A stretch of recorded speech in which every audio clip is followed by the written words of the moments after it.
Hey, welcome back to the channel, guys. Man, we got a crazy video, another crazy video. Joe Rogan is exposing all these guys, man. Go check out Joe Rogan's experience, man. He is kicking some butt on the YouTube chat side, and man, I tell you what, he is leaking the full list of people involved in the USAID scandal, and they're robbing us blind, guys. Man. Let's get right into it, guys, and watch this. This USAID thing that's going on, Mike Benz has been on that like a pit bull, and I've been following him on X. Some of the biggest names in American politics are now caught in a massive scandal that reached federal court after Elon Musk accused USAID of corruption and bad spending habits. So, do you see it as a worthy cause, USAID? We are moving fast, so we will make mistakes, but we'll also fix the mistakes very quickly. U.S. Secretary of State Marco Rubio investigated the claims and compiled a list of those who were directly involved with the agency's biggest scandals. That list has now leaked online, and the names are so shocking that even Joe Rogan had to discuss them. What names were on this list, and why were they so surprising? Join us as we uncover the politicians involved in the USAID scandal. When you look at USAID, that's a fraud. The whole thing is a fraud. The leak and the... It is crazy, guys. I mean, who do you guys think it is? Before you guys listen to some of this video, what do you guys think? Put some names down in the comments down below. Tell me what you think. When the USAID controversy began in late January, it was nothing more than a simple management issue. To most people back then, it hardly felt like a big deal, but over the weeks it grew into a political dumpster fire that never stops spreading until every politician gets caught in its destruction. It started right after Elon Musk called them out in early February for corruption and bad spending habits. We don't have a fourth branch of government called Elon Musk, and that's going to become real clear. See, now you guys start to understand why their voices are loud. They're trying to cover up for what they're doing. This simple call to be held accountable quickly turned into a huge firestorm after Secretary of State Marco Rubio joined the fray. Marco announced that his team had started a deep investigation to find out how USAID was spending its money and the politicians who were involved in the agency's most suspicious activities. Needless to say, what Marco and his team found was shocking. When his team started investigating, many thought he was just trying to help save money for the rest of the year. They felt this way because Marco decided at first to cut only a few contracts for the year that were worth over $10 billion. He did this barely a week after he started the investigation, but all it took was a few more weeks for serious questions to arise. Where did all the money go? Why were the countries helped by the agency still facing the same problems after billions of dollars were spent? Who were the ones benefiting from these programs? And then came the big question: why are the same set of politicians always involved in the worst projects? After 6 weeks of looking at the money they spent and all the projects they did, Marco concluded that over 80% of the agency's programs weren't helping the United States. They needed to be shut down. USAID has a history of sort of ignoring that and deciding that there's somehow a global charity separate from the national interest. These are taxpayer dollars. On top of that, some reports tell us he put together a long list of politicians and celebrities who were involved in the agency's corrupt practices in foreign places. Marco allegedly did this based on what he found in the files uncovered by Elon's Department of Government Efficiency. USAID had allegedly used these popular figures as tokens to make themselves look good during times when most nations had stopped trusting them. With these politicians at the forefront, the few countries that still trusted them kept getting money with almost no questions asked, and most of the contracts were given with no clear plans for how to use the money. The rest of the cash each year was mostly given to companies that barely did anything. With so many things going wrong with USAID's operations, Marco Rubio started canceling these programs. Many people disagreed, and the matter went to court. The federal judge concluded that Marco Rubio didn't have the right to cancel the plans that were already approved by Congress. And that meant the money had to keep flowing, even though there was something wrong with the agency's spending habits. But there was more to this than meets the eye. Several problems came up when the contents of the leaks began to spread online, with the names of many politicians who were linked to USAID's worst projects over the years. These names found in this list were so shocking that it blew the minds of all who heard about it, including the popular podcast host and comedian Joe Rogan. Over the years, he has spoken out about USAID and the need for them to be open about their spending and everyone who got involved in their projects. This USAID thing, he explained it the last time he was here, and I don't think I really grasped it until Elon's. As far as he knows, Marco's work was a success because it indirectly brought the names of these politicians to light. But before we look at these people and the relationship they allegedly had with USAID, please keep in mind that what we are about to show you is how the situation played out from Marco's perspective. This means, as far as the law is concerned, all the persons mentioned in this video are innocent until proven guilty. So with that said, let's get to it. Which is why we have laws, guys. So you guys want to convict Donald Trump for all these Russia hoaxes and all that stuff before he's even convicted. And then you got to go through the appeals process and all that crap. And at the end, we'll see how it all goes. But I think he's going to get away from all of it. These people are criminals, and the judges are criminals. And what do you guys think about that? What do you guys think that the judges should be able to tell the president what he can and cannot do? So, I mean, if you do, then why do you think we have a president then? If a judge, we might as well just elect a judge and then let the judges decide what the country does. Hillary Clinton. Beyond working in politics, Hillary Clinton has been heavily involved in USAID's activities for a long time. During her term as Secretary of State from 2009 to 2013, she supervised many foreign aid programs, and most of them were carried out by USAID. Unlike private foundations that provide lots of help to foreign nations, USAID does its work by using taxpayer money for its various projects. The latest accusations against Clinton are that most of the money used under her watch was directed to the pockets of political allies and wealthy helpers instead of the poor communities they were meant for. And sadly, that wasn't all. Reports tell us that the only organizations that got funding during most of her time in that office were those supporting the Clinton Foundation. These groups were supposed to provide help for victims of disasters and patients who couldn't afford proper health care. But the problem was that a large amount of the money was spent on many other things before reaching those who needed it the most. Things like administrative costs, consultant fees, and travel expenses for USAID officials took a huge chunk of the money before it could go anywhere. A great example of this happened in Haiti way back in 2010. The country had just experienced a devastating earthquake. Well, tonight, tensions are growing in Haiti, where more than 2,000 people were killed in a 7.2 earthquake followed by a tropical storm. And the cost of repair is much more than their economy could afford. Under Clinton's watch, USAID sent billions of dollars to help them rebuild their country. Now, with Haiti, the Haiti people hate the Clintons. Hate. There's a lot of things going on with children. The Clinton Foundation was involved in all of the activities, and many of the contracts for making repairs weren't signed by local engineers and contractors, but by foreign companies that had close ties with Hillary Clinton and her allies. Much of the aid money went in that direction, and thousands of people remained homeless for years. Yeah. If you're looking to sell your car, That is very true. Carvana will give you a real offer in seconds. You will be paid right when they... As for the work the contractors did, many projects were either abandoned or never taken off the ground. Those in charge of the money seem to be the ones who benefited the most. That's right. Reports tell us that most of the homes and hospitals promised by USAID under Clinton were never built. The ones that were built weren't properly finished because the aid money was allegedly used to fund private meetings with leaders. Some claim that these meetings were carried out to push American policies in African and Latin American countries. In some cases, USAID allegedly stopped providing help until these conditions were met. Hillary Clinton responded to this claim by saying she worked very closely to help those in need during her time in office. Even though nothing proves she broke any laws, many argue that the way USAID carried out their operations under her watch was disgraceful. The backlash dragged the names of other famous people through the mud as well, and one of those persons was the co-founder of Microsoft, Bill Gates. Now this is where it gets interesting. These alleged accusations against Bill Gates came at a time when his public image was still recovering from the dramas of 2020.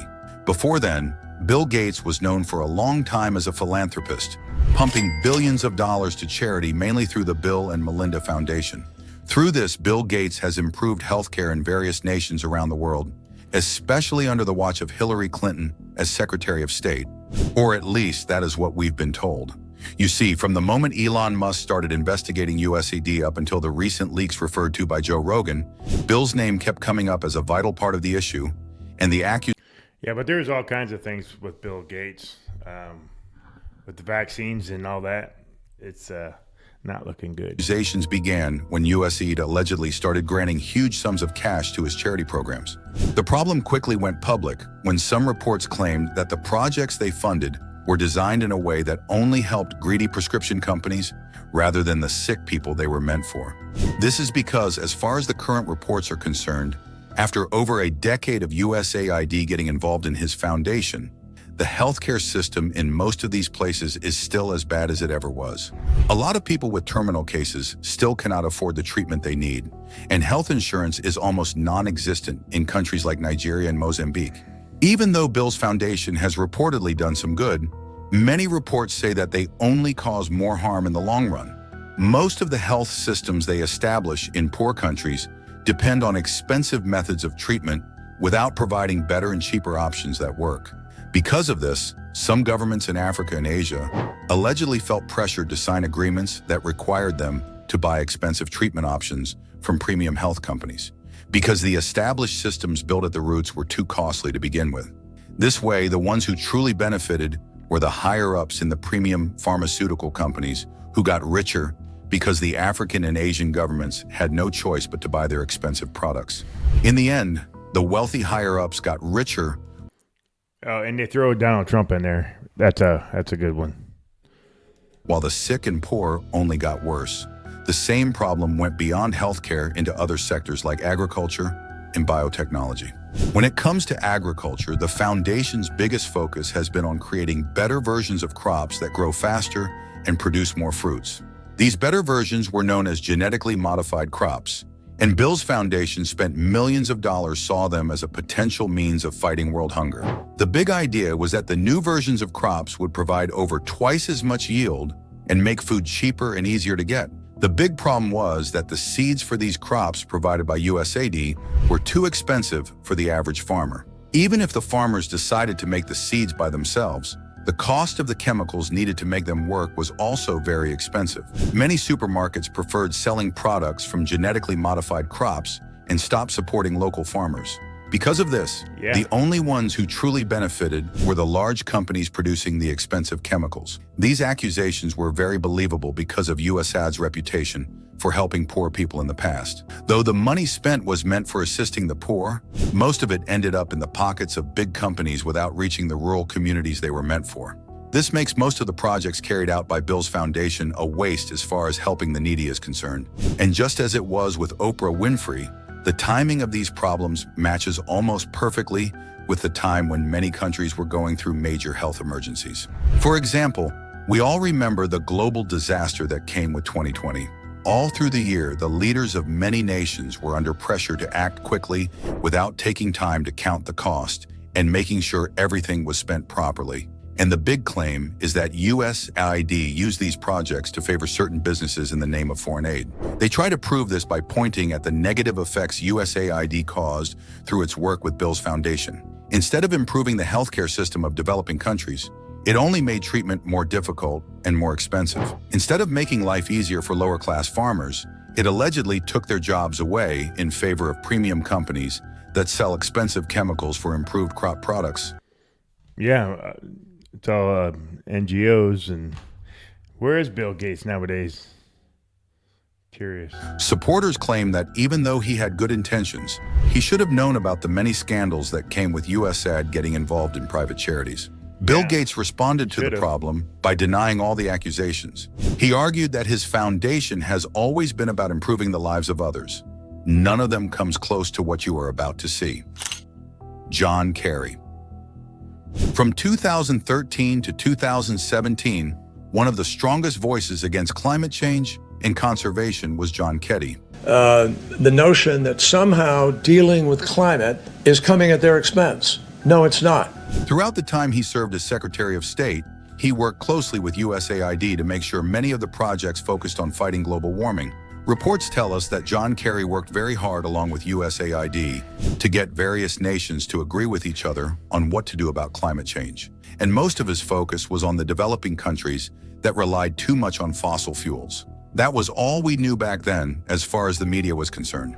But the recently leaked files had a lot more to say. According to reports, the records showed various times when money was spent badly, expensive projects failed, and many resources were misused. Any big fans of John Kerry out there? Not me. I'm just curious. If you guys like John Kerry, put a like in the comment section. Because I can't. Some of the countries, a lot of the projects turned into big disasters, especially in places like Kenya and Haiti, where they did more harm to the environment. The solar farms that were built quickly stopped working because there weren't people there to keep things going. And the wind turbines were put in places where there wasn't enough wind to generate electricity. As a result, the villages that were promised electricity got close to nothing, and what they got only lasted a few years with no hope of repair. With USAID's help, John Kerry gave millions of dollars to conservation efforts in places like Brazil and Indonesia. The end goal was simple: stop cutting down forests and protect wildlife. But many landowners couldn't give up their property so easily. Some of them had already planned to build houses and start farms in these areas. Hearing that these lands were about to be taken away in exchange for a small financial sum didn't sit well, and most of them refused to give up their lands. How did they handle the difficult situation? By allegedly channeling a huge chunk of USAID's money to the local military who promised to protect the lands. This seemed like the best option available to keep the forests from getting harmed. But later on, it was revealed that all these people did was take over the land for themselves.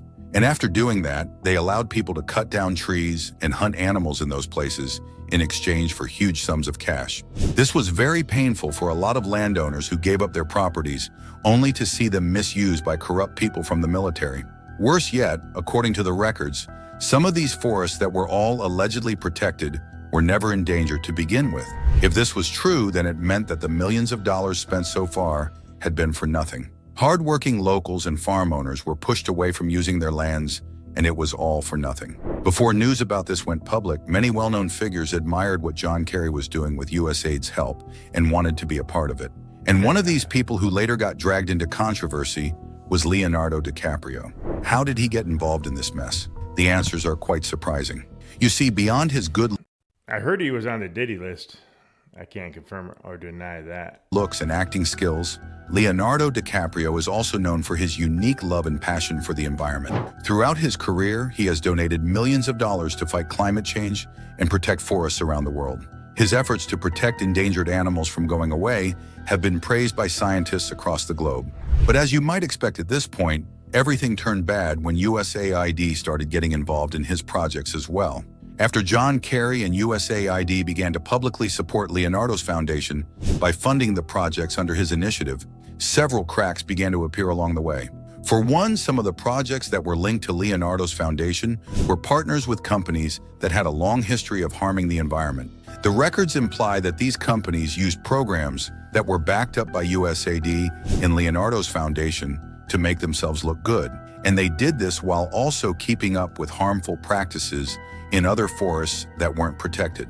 All these companies did was allegedly take advantage of the system to make themselves look like they care about the environment without making any real change. It also didn't help that John Kerry and USAID only supported Leonardo's foundation at a time when global climate summits were putting pressure on the rest of the world to show action against climate change. Some experts believe that John Kerry took advantage of this, along with USAID, to support projects without giving leaders enough time to count the costs and plan for the complicated problems that come with legalizing conservation. Of course, nobody knows for sure whether this is true or not. Leonardo, as of the making of this video, has not responded directly to these accusations, but has always made it clear that his foundation's work was always about helping the planet.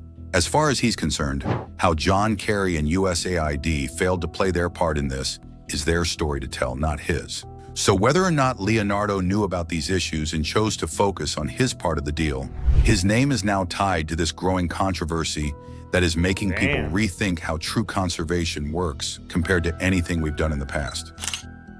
Michelle. Yeah, what do you guys think? You think, he's involved? I don't know. Obama. AKA Big Mike? Did you know that you can make between 5 and 25% on your money per month passively without predicting them? The former First Lady's name has come up in the most recent discussions of politicians who are involved. Did her and Barack get a divorce? Because I haven't seen them together in quite some time. Involved in the ongoing USAID scandal. Most of the claims with her name on them are related to her global education programs. From 2009 to 2017, she launched the Let Girls Learn initiative and later supported Oprah Winfrey in her Female Leadership Academy program in South Africa that launched earlier in 2007. The idea for both programs was to help young girls stay in school and give them a great chance at a much better future. USAID was the agency that was put in charge of most of the funds and resources for both initiatives. A few years passed and the problem started to emerge. Articles from 2016 showed that some schools that were funded by USAID under the Let Girls Learn initiative never received the supplies promised by Michelle and the staff members at the agency. On top of that, the few schools that did get help weren't satisfied either, as it was revealed that the money sent by USAID was given to contractors and engineers who either did a poor job or never finished their projects at all. More details allegedly came to light when Donald Trump became president in 2017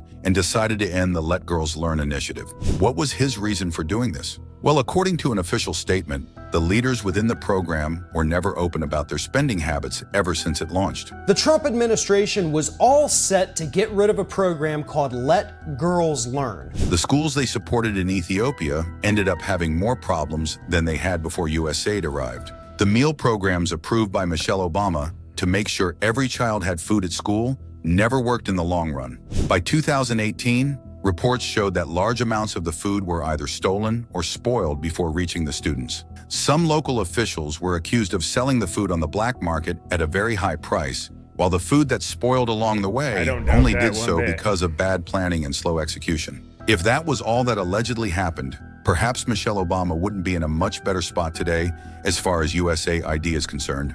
But according to the leaked files, the story only gets worse from here. Through close association with Michelle Obama in promoting education with USAID's help, another big name that recently got caught up in this mess was Oprah Winfrey. This felt bad to a lot of people, as the popular show host had spent a lot of time trying to build a good public image through charity. Her work in Africa has been praised by many people, and her contribution to female education has made a big difference in those places. I bet. However, most of the problems...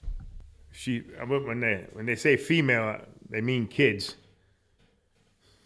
...mentioned in the leaked... Hey, where's Ellen DeGeneres nowadays? Where is Oprah Winfrey nowadays?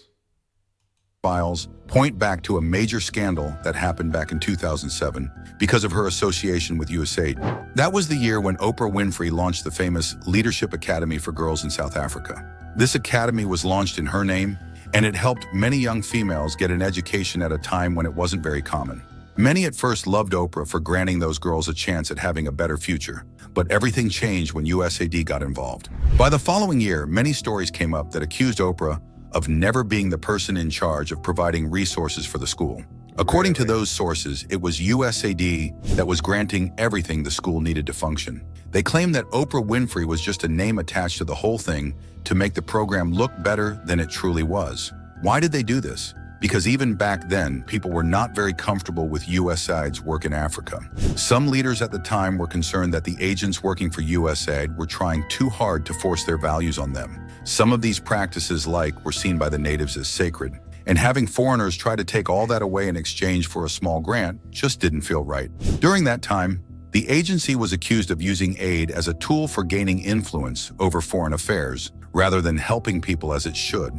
This made many wonder if USAID was truly about helping people or just forcing their beliefs on everyone. Cultural practices in rural countries, like bowing to greet elders, kneeling to welcome parents, and prostrating towards rulers, have allegedly been frowned upon by foreign officials with close ties to USAID. Some reports say that the agency pulls back its funding each time these countries refuse to change the way they operate in these areas, even during times of need. This difficult clash of values caused many people to think that Oprah Winfrey's alleged work in Africa had more to do with public relations than real charity. After all, by granting very huge sums of cash to a school connected to a celebrity, USAID may have hoped to promote its public image and justify how much money it spends by attaching the name of a celebrity that many people love and support. The problem got much worse when the leaked files explained that much of the money given by USAID under Oprah's name never got to those it was supposed to help. On top of that, some girls in the academy spoke out about how difficult it was to work and learn in school.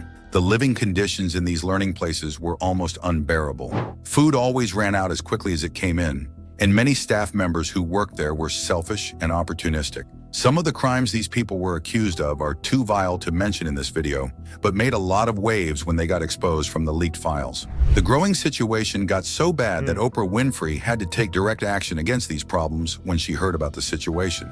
But the timing of this scandal made people suspect Oprah knew all along that she was a pawn for USAID. They claimed that she knew the truth, but kept playing the part for added benefits until things got out of hand. The launch of Oprah's leadership school happened at the same time when USAID had increased the amount of money sent to Africa. Supporters of Oprah Winfrey allegedly admit that she should have tried to know more about what the projects were about and how the funds were managed within the academy. Her name and face were at the forefront of this mess, and USAID at this time already had a bad track record of corruption and bad spending habits. It gets much worse when we look at the stories of how most of the money was channeled to the pockets of greedy consultants who worked with the academy. Many more. Yeah, it's just crazy, guys. Man, it's just breaking the surface now. I just can't imagine how bad the corruption is gonna unfold on this. All right, guys. Well, that's another video. I appreciate you guys checking in here and seeing some of the possible people that are abusing the system. But please like, subscribe, and share this video and content. We will get more out. Thank you, and have a good one.